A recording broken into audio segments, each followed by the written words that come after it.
moi j'ai dit au président d'Abe, vous pensez vraiment que Mayele, pour que Elo Komore Sila, Sengele Utaka na Kwemoro Songolo, chercher des experts à Duban, au vice-ministre, il y a Affaires étrangères, qui dit ça clairement, dit que nous les notables, il y a Ituri, Toyebi, Makamboza, Kanakuna. Mais je me demande, la justice attend quoi pour interpeller ce monsieur? Le Parlement fait quoi pour interpeller ce monsieur qui reconnaît que Bisso est notable? Il y a Ituri, Toyebi, qu'est-ce qui se passe là-bas? Moi j'ai été scandalisé. Quand Zamboka Yemo a monné que t'as une Kinshasa information, parce que je suis effectif, il y a des militaires qui ont été. Si on a récupéré, le vrai problème c'est quoi? C'est que la population à comprendre. Les Katangais ont compris qu'ils ont perdu le pouvoir parce qu'ils étaient divisés. Moi, j'ai eu très mal quand je suivis le gouverneur militaire Yetouré. Quand le président lui-même reconnaît que depuis que Congo est à la Congo, ils ont un régime de bon ebimé belé, mais le résultat est proportionnel tendeng bon ebimé. Maintenant, il y a Zoya à contredire docteur Mukwege. Je me dis qu'il veut pleurer à qui? Ce qui se passe, moi, je doute fort qu'il va connaître ce éviter. Salut la véracité, en tout cas, le comportement sincère de Jean-Marie Kassama qui a dit clairement que Moutoumoro était dans le Congo, Lubaki Makambo, Pewa, Lubaki, Yaye bien monté. Maman Paulette, la question que je pose même à l'UNPC, Bazo Linga, Bajoumé, c'est pas comment maquiller vérité, ou bien Bajo, c'est pas comment kosa, soit Bajoumé, c'est pas comment Loba Fendenge et Salemi. Pero, Alobi Fendenge et Zalaki, to Pero Alobi en moté. Pas matin na tché, bato UNPC na défi, na bis, on va l'accès, et si kanin baloui que journaliste et sengeli aloba makambo ya vie privée, na code éthique, na déontologie. Nous avons la population africaine de manière générale. Et dans la population africaine, la presse congolaise fait partie de la population. Et il n'a pas besoin, la population au Bazar malgré Bazar Nanzala. Le président de la République n'a pas besoin de ça. La population nous appelle à tout moment. Tu continues à 10 appels. Na 10 appels, au moins 9 et ça appelle aux populations à Zakolela. S'il a besoin d'une presse et endormissement, ça n'engage que lui.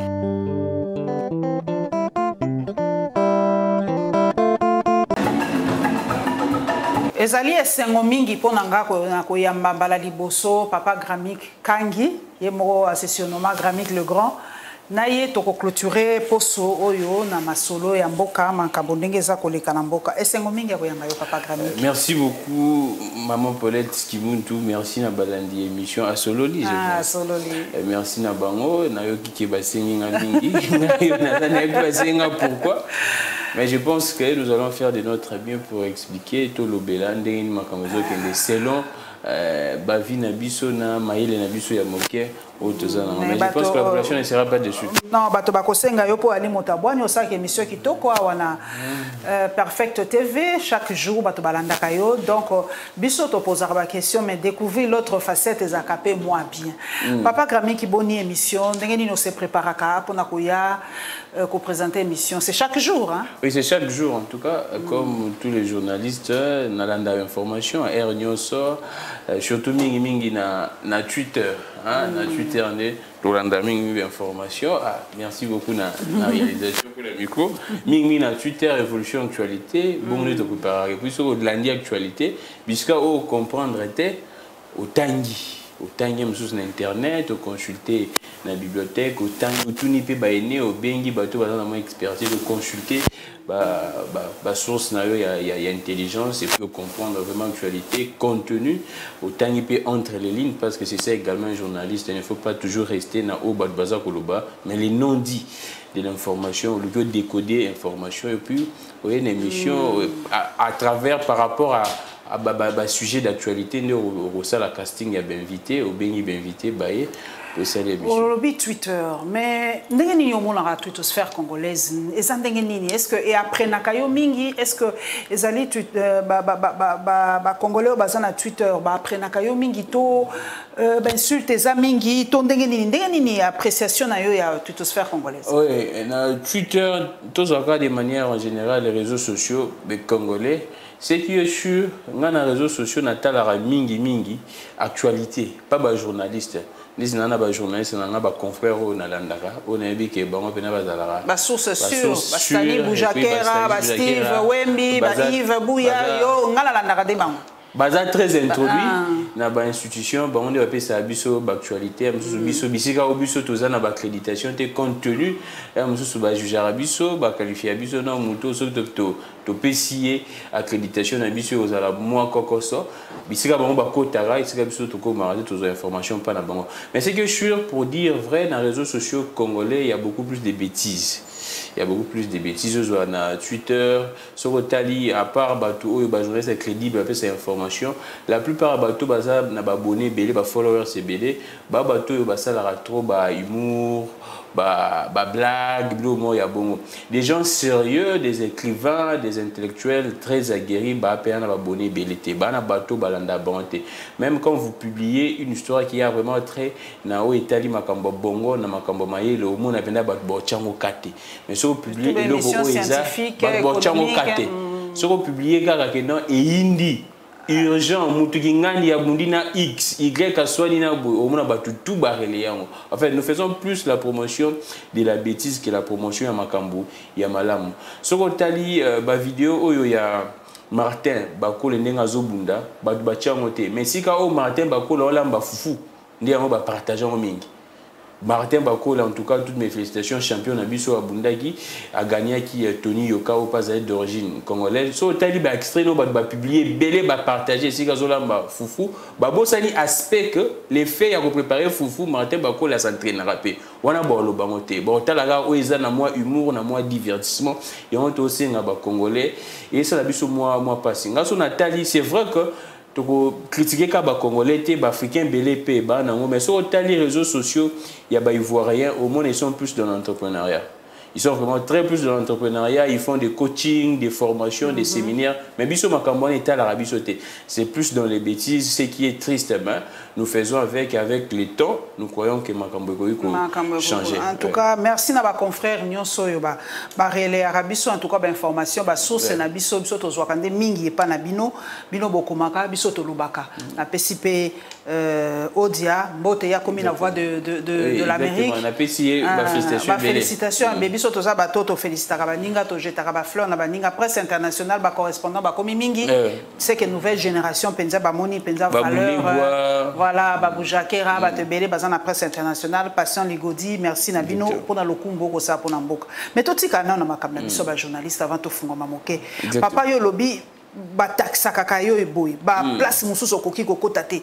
Ndengeni ni to koma na niveau wana ke neti papa Grammy place yo Orosa Moussa na yoti. Les problèmes, ils appellent Bissomoko, journaliste, Tomi Pesaka, mingi respecté. Et bandi karanabiso te bandi pe mingi na batu oyo ba employeur abiso ba patron ba média. Le journaliste n'est pas valorisé même dans sa propre chaîne, c'est-à-dire que le journaliste n'a quasiment pas un salaire. Soit il a un salaire très modique, soit un salaire irrégulier, parfois même immodique, irrégulier, parfois inexistant. Déjà faiblesse à liboso voilà.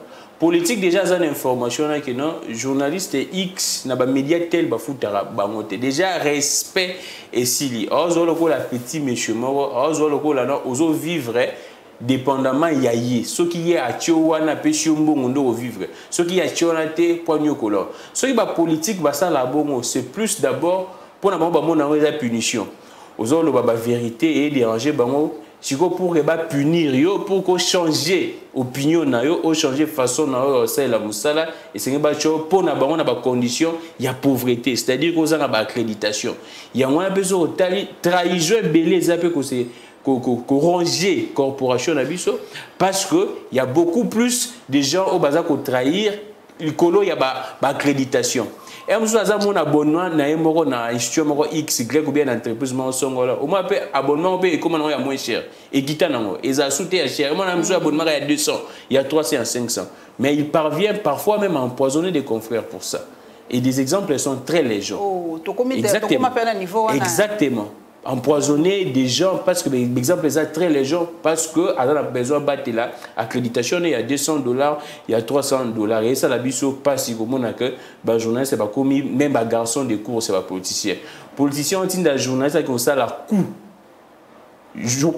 politicien bengi journaliste qui non c'est la coup parfois mais qui n'a rien à voir avec la profession qui n'a rien à voir avec la profession parce que mon appel PCM bon te habité sur salengate na katio accréditation na kati ya abonnement. Ce que journaliste otala azem sous na charge na famille yembo no charge emzu paza employeur azana ba employé na kati esengeli azo sou na bango ata so ba kati accréditation na ya mois de ça et sauvake les sigamo X au monde a cédé na ba caprice ya ba politicien. Mais du moins ce qui est sûr, nous sommes une jeune démocratie et gamé sengeli to do bango les Congolais, la plupart de nos dirigeants bazana nous préparer à supporter son contraire.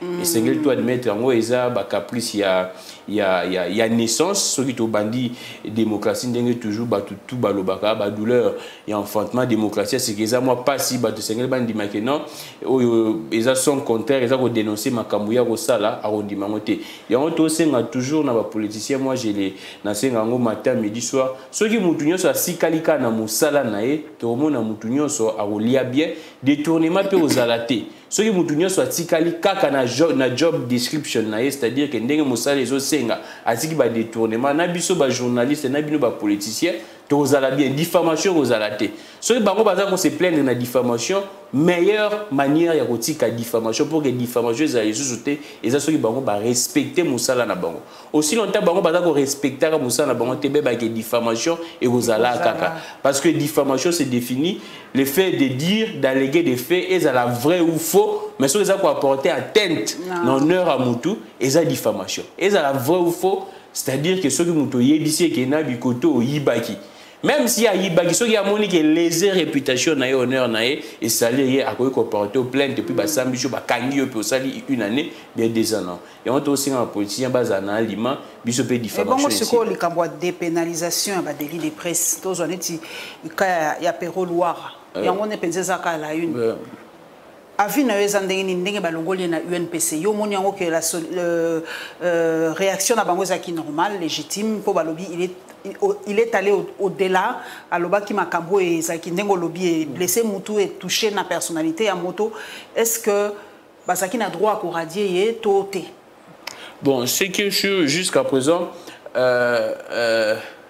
UNPC na no ebisi biso pendate disposition nini au Pero Louara a violé qui balobi a violé code d'éthique na déontologie mais nga nazo tout na UNPC ba pesa biso disposition code d'éthique na déontologie est vaste et ensemble à disposition batang la biso article o ezako oyo Pero à enfreindre jusqu'à présent non nous batangité parlons na likambo ya Pero Louara maman Paulette ngé salanga pas mingi les fait avoir la plupart des confrères ba rejeter Pero Louara ba se désolidariser mais sous ba boy koloba pas plus tard que na tongo na chose na ba collaborateur ya Pero Singaï, ba bengi voir même ba confrère musu ba bané ko ya na chaîne à Pero tant au Pero azaina no ko ça ba production naï ba benga bango pour que ba défendre ne fût Pero mais ba lo ba keno biso makamba Pero to ko tangote mais ba oui ba confrère wana ba bandoro ya na CPL tant au siège ezai na banda Pero azaina ba zoya ba ça pe be mission ba zaki bien na Pero mais ba abandonner Pero aujourd'hui Pero se sent vraiment abandonné par des confrères. Je salue la véracité en tout cas les comportements sincères de Jean-Marie Kassama qui a dit clairement que makambu Pero lobby eza biso tout bien mutu moko te na Congo lobaki makambu Pero lobaki ya bien moté maman Paulette journaliste a tenu na vérité c'est-à-dire que des relatés forme lobelaki biso nyo soto yebi yango mais balobi façon à lobelaki yango ndé tozo kende malembe les journalistes est tenu plutôt na vérité c'est-à-dire de relater les faits ndenge zaleli tel que le fait se présente c'est ça le journalisme donc au tia commentaire du ko bakselo côté na oyo Pero alobaki Pero alobi fait ndenge ezalaki to Pero alobi ngote. La question que je pose même à l'UNPC, bazo linga ba journaliste ba koma ko maquiller vérité ou bien ba journaliste ba koma ko kosa soit ba journaliste ba bandolo ba vendenge et salemi. Biso tout au moni ba image na réseaux sociaux que non makambu ya kati cuisine interne na mokonza mboka ba ye nango na réseaux sociaux. Mutoye nango na réseaux sociaux jusqu'à présent to yebité. Biso tout au moni ba image. Maintenant image o eza ko scandaliser toute une nation. Vous voudrez à ce que les journalistes se taisent pour ça, que les journalistes ne disent pas que les faits sont comme tels. Je ne sais pas. Tonito me mamboko wapi. Ba fait eza na réseaux sociaux. Mutunyo so e ba fait wana scandaliser plus d'un. Ba ebisanga kaka soki ba fait wana eza na réseaux sociaux te. Mutunyo so beti na réseaux sociaux affaire ya mokonza mboka toko monango. Et puis, j'ose croire que Batou ou Bacheki, Bacheki, image dans les réseaux sociaux, et ça entourage à mon Konzamboka. Parce que moi, je ne peux pas comprendre, comme fonctionnaire, Moutaliban a filmé Babilo Kwana. Je pense que Batou, il y a Liban qui très musique. Et ça entre Bango, filmant, Bacheki dans les réseaux sociaux. Tout le monde a une image, sur Konzamboka, pas collé, maquillage, Bacheki dans les réseaux sociaux. Donc, Pero Louara a moni image, aux populations a décrié. Population est scandalisée, choquée. Alors que non, les faits se présentent comme ceci. Ou à Pessika Pero Louara a bagisi X choses ou soit X plus A. Ce soit employé qui va le bien quoi employé. Bah moi ni au Pero Louara employé. Bah moi au Pero Louara employé. Et ça image Pero Louara a sali transcription. Il y a image où le lobby boy. C'est tout. Et là encore la Pero Louara ba pessier image. Moutouma a sali accident dans boulevard. Bah quartier le colo. Bango balingi Pero alobanini ke mutu asali accident na boulevard bakati le boko aussi longtemps bakati le kolo na ebité bakati mutu le kolo soit asali accident le kolo katani Pero Louara ba ke non le kolo ne katani te le boko ne katani. Moi je pense que nous en tout cas nous ne sommes pas dans une société où esengeli tozala na batabou na o makambo za ko scandaliser bato. Journaliste a tenu la vérité na fait et Pero Louara a dit ce qui s'est passé. Moi, je trouve indécent, et selon même mes informations, Nayo qui en tout cas, là, c'est une révélation. N'a source, n'a sûr que non. Le président de la République a ordonné que Batika va poursuivre contre Pero Louara. Là, en tout cas, ce sont des informations qu'on a jouées. Mokonzambo a ordonné que Batou Balingi Kanga Pero Batika Makamwa. Pambate Mokonzambo, même il y avait un député provincial, je pense, na Est na Beni, voilà, qui a traité le président de la République des menteurs. Bah service qui écoute mais quand le président dit que non et c'est le botika et pas maté azana liberté na expression et là Pero Louara a fait son travail. Pour moi Pero Louara n'a violé aucune disposition. Pas maté na tché bato UNPC na défi na biso on ba la biso esikani balobi ke journaliste et sengeli aloba makambo ya vie privée te na code éthique na déontologie. Ngana tangi code wana depuis na article na ngwa liboso tina suka. Na moni esika monté ba petit journaliste aloba la vie privée d'un homme public na moni yangote. Papa balobi pe Olanda ki papa député provincial papa oh kombo kimingata mabe direct mais okoye ba kaka. Wa balobi faute mingi ya biso ba journaliste to te kaka Nani Peter Kazali. Merci. Peter Kazali. Merci papa Charlie. Alobi mabe na biso ba journaliste ya mboka oya kisasa to teka kaka makambo mabe ya mboka. Abi responsabilité peza ya biso makambo nyonso malamu papa Fachi aza ko sala to kolobaka ngote. Biso soki to moni fulu nde to filmer mais nzela to filmaka te. Soki to moni boye to filmer mais neti makambo mai oyebi ke dans 6 jours so ba futi mbongo te to kozanga mai mais lobi wana to sobetela ngo tangwa mais place baza ko tia ba nini ya mai ba benga ngo nini bo place bazo tonga biloko ya mai ba station d'épuration to zo filmer yango te donc biso kaka makambo ya mabe ya mboka nde to lo ba yo ya li journaliste o santa kandenge nini so bazo accuser biso ba responsabilité ya makambo mingi ya non communication ba œuvre ya mokonzi ya mboka e ya li biso. Alors na webisa na ko s'adresser en tout cas très direct na député honorable député provincial Peter Kazadi. S'il a besoin d'une presse et endormissement, ça n'engage que lui.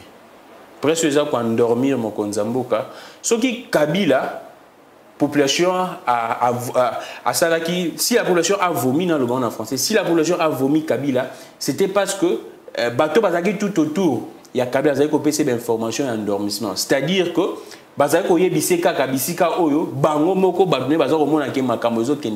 le président n'a pas besoin de ça. Ce que le président a fait, c'est déjà le passé.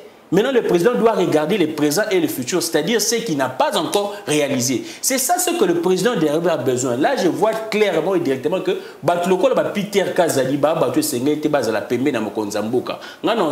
ce qui effectivement réellement Peter Kazali a tenu ses propos, parce que jusqu'à présent, conseiller à Mokonzamboka de manière formelle ou informelle, en tout cas, ça sera très proche de Mokonzamboka dans Makambo Italie et juridique. Mais on sait dans Mokonzamboka, quand vous avez un conseiller comme tel, soit un proche comme tel, ou à ça, la vérité, aligné ou avancé, on sait dans Mokonzamboka, on sait dans démission même, il y a Peter Kazali, soit éloignement, Mokonzamboka à distance. na Peter Kazadi. Pas maté Mokonzamboka, on a besoin de baisser Mokonzamboka. Même lui-même, le président de la République, dans l'Union africaine, il a tenu ses discours. Il n'a pas besoin de la population au Bazako Bétélé Maboko. Il n'a pas besoin de la population qui adule les présidents à tout moment. Le président dit que l'Afrique souffre.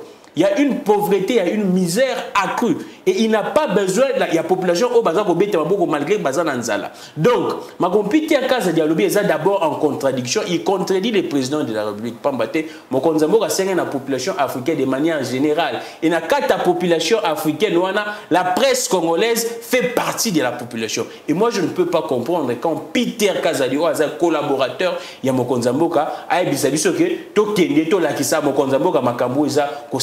le président de la République n'a pas besoin de ça. Il y a toute une presse. En tout cas, la presse, elle est globalisante, si je pourrais dire comme ça. Il y a toute une presse qui fait la vulgarisation des actions du président de la République. La presse présidentielle est là. Na yebite chaîne nini oh soso presse présidentielle a vu ba image ba action mo konzamboka ke na on a chaîne mo songolo ba robo ya ko diffuser. En tout cas, moi je ne connais aucune presse. Aucun média ou a diffusé ba image ya Mokonzamboka. Ngana che Peter Kazadi na défi aya ta émission ya maman Paulette qui muto ya na ba réalisation ya Mokonzamboka soki yo na asololi obo ya ko diffuser. Au mona ke ko diffuser. Mais problème les anini, la population constate qu'elle est en train de souffrir. La population nous appelle à tout moment. Tu ko font la téléphone sikoyo. Tu considères à 10 appels. Na 10 appels au mona 9 et ça appelle aux populations à Zakolela. Bissotou, tu vivara. Bissotou, nous vivons en tout cas dans la société. Nous voyons comment est-ce que les histoires se passent. Soit tu bibi nanzela ah, maman Paulette. Baza ko la biso makambo ya vignette. Bon c'est la biso recouvrement forcé. Il y a vignette. Maman Paulette, non qu'elle malade. Bazo ça la recouvrement forcé. Il y a vignette. Mais t'as la banzela ndengezali et t'as banzela na biso ndengezali. Et t'as moro na yebite en tout cas difficile même de circuler. Nzela ezan état moko de délabrement très avancé. Banzela ekoufi. Mais bon c'est nga biso vignette. Yango toza ko dénoncer. C'est imposable, il faut ko futa. Toza ko dénoncer parce que selon nos informations, il y a un parti politique au Bani Bassa la sortie officielle na bango d'ici là. Kalamingité. Oui. Il y a un parti politique qui a sorti officiellement Kalamingité. Selon même nos informations, ce parti politique serait en train de débaucher des communicateurs moyennant $1000. Et là, je donne des révélations. Ce parti politique qui a sorti officiellement Kalamingité et ce parti politique serait en train de débaucher des communicateurs moyennant $1000. Et ce parti politique a recruté presque tous les bourgmestres. Bourgmestres nyonso ba koti na parti wana. Selon nos informations, chef quartier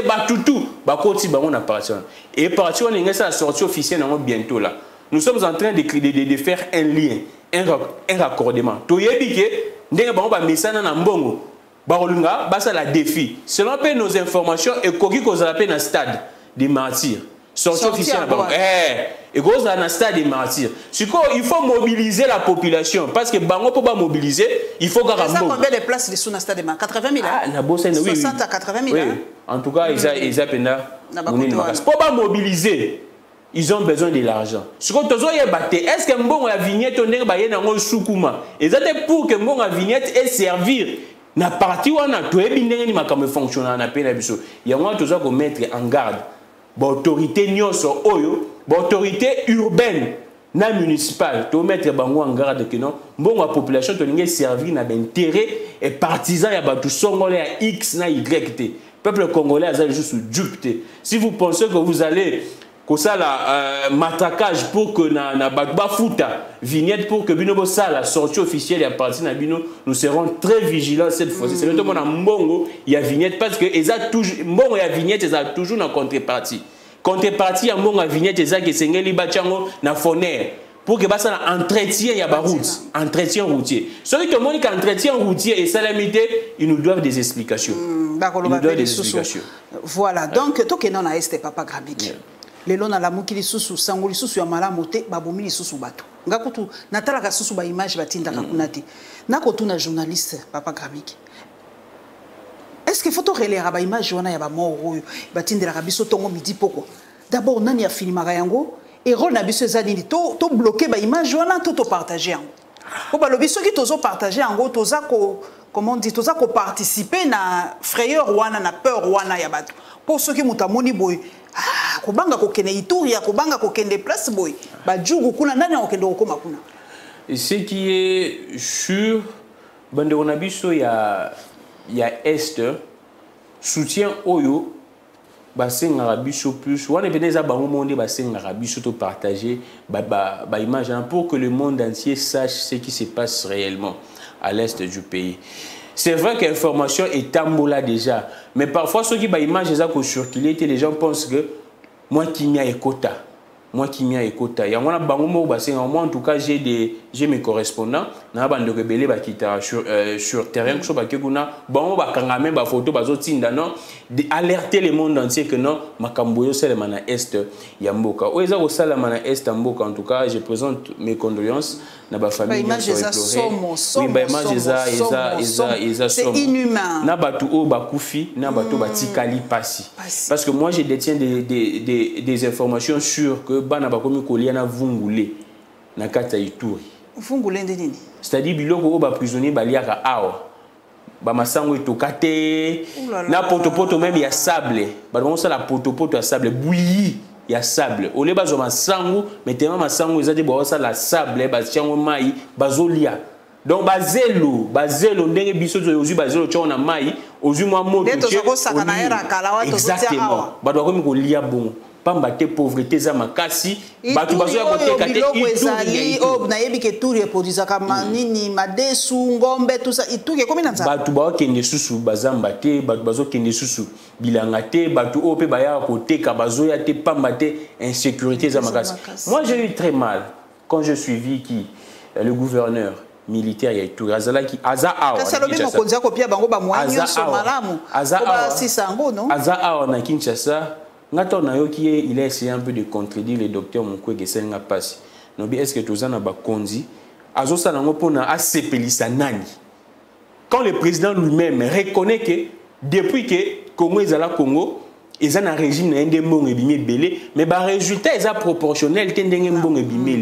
Maintenant, il y a Zoya à contredire docteur Mukwege. Je me dis qu'il veut pleurer à qui? Parce que le président de la République lui-même reconnaît d'une manière ou d'une autre que non, état de siège, baction est à Kanisa qui a monté. Maintenant, il y a Alingi à plaire nanani. La question que je me pose, c'est ça.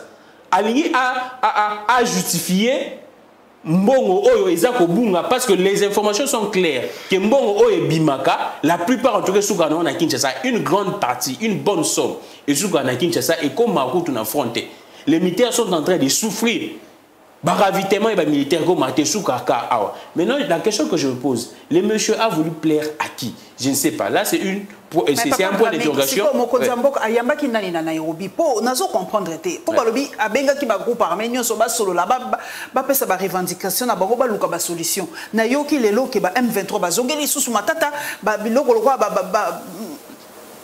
Groupe moko comme nango so kizaïro ezo sala kuna na voilà ezo sala kuna na Ituri bazongi les sous bitumba.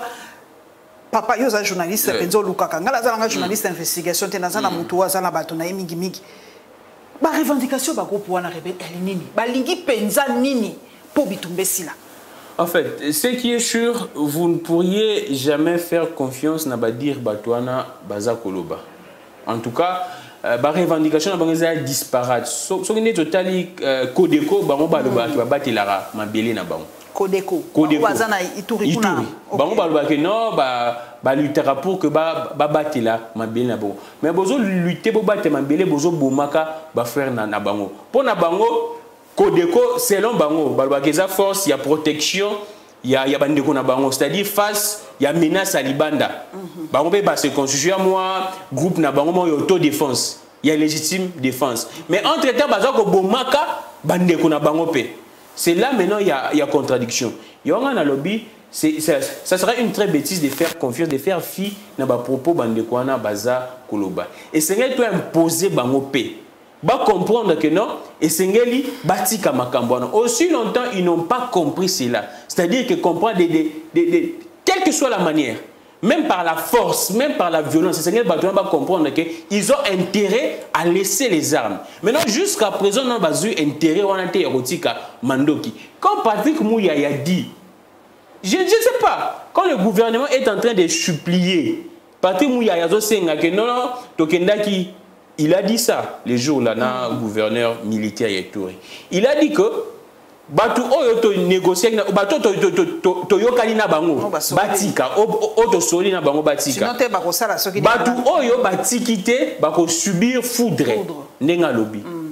Donc, il y a des milices qui sont pour que comprendre que les gens sont maloba.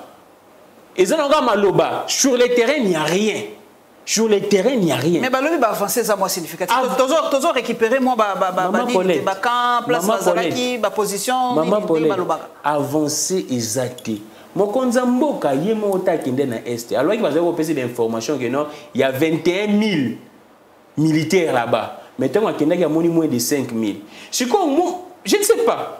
Mon konzamboka yemo amoni que t'as zaki na Kinshasa information va penser que sur effectif il y a ba militaires za le kuta. Siko bazo ko ebise que non ba bastion est à récupérer. Andimi aussi longtemps il y a docteur Mukwege avant d'arawana matin midi soir avant avec équipe naé. Il dit que l'état de siège c'est un échec. C'est un échec total. Moi j'ai été scandalisé. Lobby Nalandi vice-ministre il y a affaires étrangères à Dubango je pense.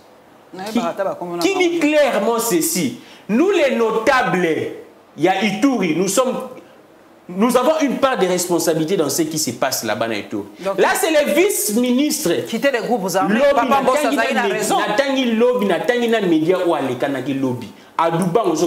Vice-ministre, il y a affaires étrangères. Qui dit ça clairement? On a top comme un journal lobby à 19h. J'ai même le son chez moi. N'enregistre ça pour me servir de preuve. Il dit que nous, les notables, il y a Ituri, Toyebi, Makamboza, Kolekanakuna. Mais je me demande, la justice attend quoi pour interpeller ce monsieur? Le Parlement fait quoi pour interpeller ce monsieur qui reconnaît que Bissoba notable, il y a Ituri, Toyebi, qu'est-ce qui se passe là-bas? Mais si quoi awa papa Ntingi, Pouloulou, alobi pe mingi, nakati ya Parlement wana atanga ki ba kombo na émission papa Trésor, alobi Oazali Touti, Oazali Hutu, Oazali étranger, Oazali Bo. Ce que le Parlement est au bélo côté, Bafandika Kaboy. Ce qui Parlement est infiltré. Tout aussi ça va, Makambango Deni. Papa Mbosso déjà le qui quitter les groupes, mais c'est que Papa Mbosso Zaki a raison. En fait, moi si j'ai fait une bonne lecture, moi j'ai été toujours franc.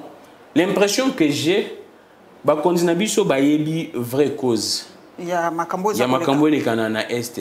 Mais apparemment, ils ne veulent pas dire ça pour se protéger. Apparemment, bazaloko la bateau yo, ba pression. Yo soko lobi likambu X au long na poste wana. Soko lobi likambu Y to bomio. C'est ça que j'ai comme l'impression. Moi, je ne pourrais pas être bête, je ne pourrais pas en tout cas être naïf de croire que Bakonzinabiso va y habiter. Parce que tout ce qui se passe est simplement pour flouer la population. Pour que la population sente que les autorités, bazan un souci yorocha paix na est aussi longtemps, bazan un souci wanate. Moi, ce qui se passe là-bas dans l'Est, c'est l'autorité des sièges, mutualisation des forces. D'ailleurs, Ouganda passe déjà. Ça me dit déjà. Mutualisation des forces, c'est Sili déjà. Ouganda déjà, il s'est retiré. Oui. Rwanda, mais moi, je me dis, c'est pourquoi j'ai dit que ce qui se passe, moi, je doute fort que Bakonamiso va éviter. Moi, je crois vraiment que Bakonamiso va éviter ce qui se passe. Mais on a dit qu'on évite sa peuple vérité. Mais on a non évité ça. Si on évite vérité et que on bombe la peuple, un jour, population on yéba que bino, on yéba la vérité. Et vous serez traité de la manière la plus dure que possible. Na bandé les phrases nanga. Nos autorités, depuis le colo, si nos autorités à Souka, moi, je crois fermement que Bayebi, ils sont pour quelque chose. Ils ne sont pas innocents. Ou soit elles ne sont pas innocentes. Ils ne sont pas innocents, ils sont pour quelque chose. Et Bazo Boya Koyebi, ça peuple la vérité que non, situation de vivre en Est, Makamboza X, Y, Z. Mais c'est comme ça que moi j'imagine les scénarios. Mais la population saura ce qui se passe et la population va traiter de la manière la plus dure que possible. Papa Gramik, tu as une alliance élection en 2023. rassurer biso mokonzi ya Seni papa mokonzi a rassurer biso l'élection en 2023 tout le monde a déjà mo ba alliance comme ko se refaire lelo donc que papa Matata aux États-Unis hein aux États-Unis au service de communication na isa ko confirmer information mais lelo to ko yoka neti to comme na deux blocs Matata Bemba président Fachi na papa Badi basali bloc na bango probable bloc hein côté Moussou Zali Fayulu Kabila Katumbi kombo Moussou Koya ba deux blocs on a bien ba ko s'affronter na l'élection yo ozo ça la analyse wana ouais na kota na Matata voilà baza 4 ndenge ba kabuli ndenge wana na kota na sujet wana mais non c'est la population biso ya est en ce moment la solution que moi na ko proposer bango ils ba se prendre en charge ngelo bani basa ba mai les sous ba s'organiser na ndenge na bango so baza ko compter car na autorité na biso il n'y aura aucune solution présentement là non on a tenté au bababa autorité biso ba trouver solution na kambo ele kana bon mutualisation quoi ba Rwanda na banani ba koya mabe ba retrouver ka solution zo ba lisusu ya ngwana ye momo konzabo apparemment il tâtonne je ne sais pas je ne sais vraiment pas je comprends maintenant que quand les gens disent que le président de la République n'était pas préparé comme Mokonzamboka c'est ce que je constate apparemment il n'y avait pas une politique avant prise à fonction qui non seulement comme président de la République Makamba Est n'a frappé boy il est en train de tâtonner de prendre de manière en tout cas à la volée boyé de prendre Azu Boyatiki yemo kwa uti ko annoncer lobby azaki na réunion na ba sénateur qui est une table ronde à rejoindre ba sénateur et puis lobby ngo rejoindre ka ba sénateur originaire il y a Est kuna Azu ba député originaire Est Azu ba membre il y a gouvernement na quelques notables. Monsieur le Président, table ronde pour essayer un peu de tirer les conclusions, ce qui se passe là-bas. Moi, j'ai dit au président de la République, vous pensez vraiment que Mayele, pour que Elo Komore Sila, je pense que c'est faux. Il faut table ronde à la nationale. Il faut table ronde à la chercher des experts. Problème en bon abisu yangwana. Batu bachaka ba expert te na bisika nango. Nazo senga na makonzamboka. Table ronde wana so ezaka pona ba politique bosa le loko morte. Ba politique wana bazana ba intérêt na bango. Mboso tango asengi bango mo balo tirer ba ficelle. Bango mo ba politique na tanga bino vice ministre y affaires étrangères à Lobiango. Mboso à Lobango. Ba député belé bazako dénonçango. Maintenant quand vous faites une réunion avec ces gens, quelle solution bolingi bo trouver? Yonga na senga mokonzamboka. À Luka expert. Soit il y a la table ronde à ça on a politique té. À ça on a expert. Moi je pense que les politiciens n'a évité parce que moi je ne vois pas que les politiciens va pouvoir apporter solution dans ma campagne. Net pour na table ronde ça na katanga pour na yo pesa na ontina té hein. Table ronde salami na katanga oui on eza pena makambo belé na kati. Table ronde salami na katanga le vrai problème c'est quoi? C'est que la population à comprendre. Les Katangais ont compris qu'ils ont perdu le pouvoir parce qu'ils étaient divisés. C'est ça, le vrai problème. Ils ont constaté que ceux qui ont perdu les autres ont un pouvoir, c'est parce que les Katangais nous étions divisés. C'est ça le vrai problème. Et disons-le clairement, l'élection en 2018, il y avait de ceux, en tout cas c'est légitime, il y avait de ceux qui ont soutenu Félix Antoine et Tshisekedi Kyungu, on a pris cet exemple. Il y avait de ceux qui ont soutenu Fayulu, Moïse Katumbi, il y avait de ceux qui ont soutenu Kabila. Donc les Katang étaient divisés. Et c'est là constat dans Bangwa que si on a perdu ce pouvoir, ceux qui quand on a besoin de conserver le pouvoir, c'est parce que nous étions divisés. Et c'est ce Sangana. Pambate biso tout que Katanga, ça représente un grand électorat. Dans l'ensemble en tout cas. C'est parmi ceux que gens, c'est vrai qu'actuellement ça n'existe plus les grands Katanga comme à l'époque. Mais en tout cas, les grands Katanga dans l'ensemble, ça représente un grand électorat. Et je pense que Basali casting, Basali quoi, diagnostic n'a pas que non, si on a perdu les élections, c'est parce qu'on était divisés. Tous autres tendrait na échéance électorale. Tellement qu'il représente un grand électorat, bah lui non, tout ça mana. Mais à part ça, ils ont sous dessous des cartes moko. Et c'est simple. Dans le Bango, Bandeko Baza Koulanda Biso, il n'y a pas question de tribalisme ou pas. D'ailleurs, il y a un match de réconciliation lobby dans le stade à tout puissant. C'est vrai que Bakatangé Moutuba Bandiango, mais en tout cas, Ezala qui n'a idée n'a makanisi ya tribunal. Le vrai problème c'est quoi? Là, je responsabilise le président de la République. Yende Sengeli a lutté contre Ango. Depuis l'avènement, il y a Félix Antoine Tshisekedi n'a pouvoir. tous les autres tribus ont constaté moi phénomène Moreza Kolekanamboka. C'est-à-dire qu'il y a un tribu où il y a ascendance de la tribu Nyoso. Il ne respecte plus personne, il considère que Bango Baza Likolo. Maintenant, face à cette menace qui guette les autres tribus, en tout cas, il y a une sorte de légitime défense. Il faut maintenant, l'union fait la force. Tout ça, pour faire face à cette menace. Na bandel makamnaza koloba.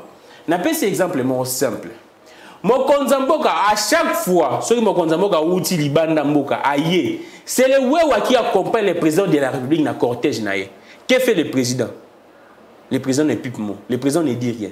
Na bandel à chaque fois mokonza mboka outi libanda sokaye. Eza bandona biso ba wewa, o biso tout ba wewa eza peka tribu mon côté. Exactement. Il faut pas tribaliser aussi. En fait, Nazako tribaliser, c'est un fait. Nous tous nous savons.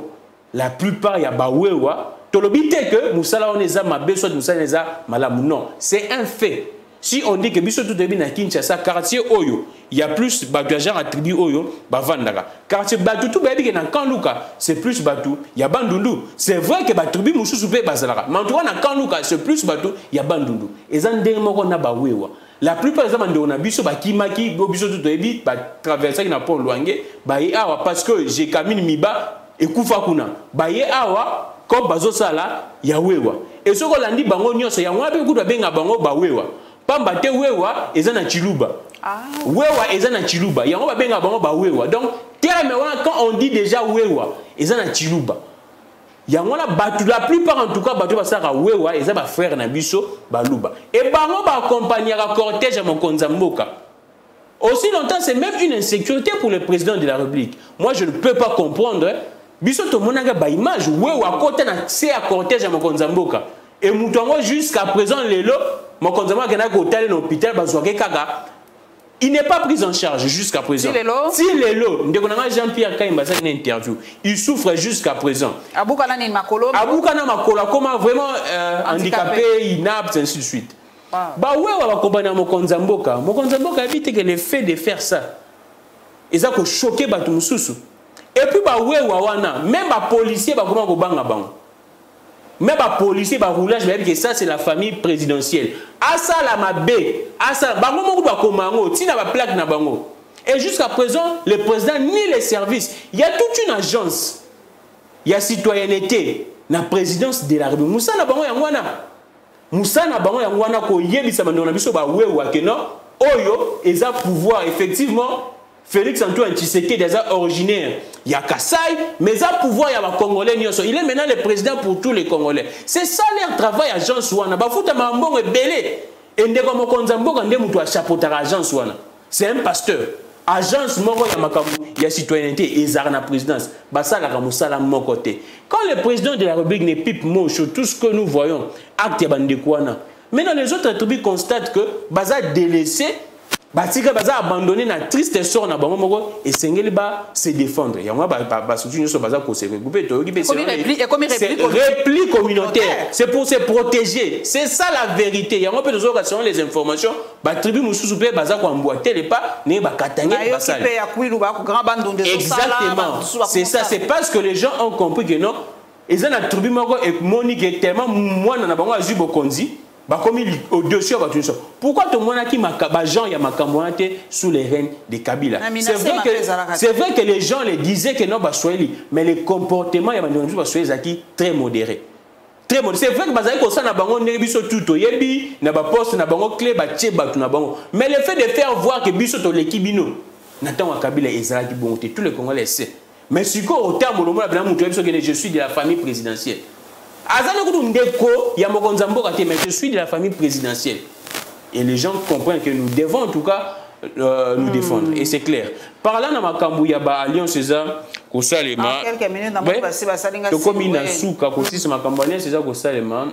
je dirais ça clairement. Bandekutu Baby, position Nangaï. Muto Nyoso, Okangamana Kabila, n'a évité ce que la Nini, n'a pas la population, l'élection. Muto Nyoso, Kangamana Kabila, Bandelian. Est-ce que Kabila a paria? Il faut tika politique, Vandanaye, donc ça c'est connu. Kabila pour Nangaï, naomona eloko monte oyo akoki kopesa na population oyo apesaki te durant 18 ans naomona te et la population ayebi oyo Kabila asala na mboka oyo la population a vomi et Kabila retour na ozomona te papa. Non, moi je pense que wana population te muto azosenga retour ya Kabila. Ça pourrait être en fait les gens pensent que quand Union Sacrée pense que ils a scénario monté.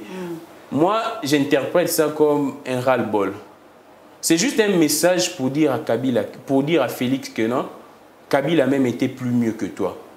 Ce n'est pas pour dire que Kabila a bien fait. Et ça là l'échec avant-dernier n'a dernier.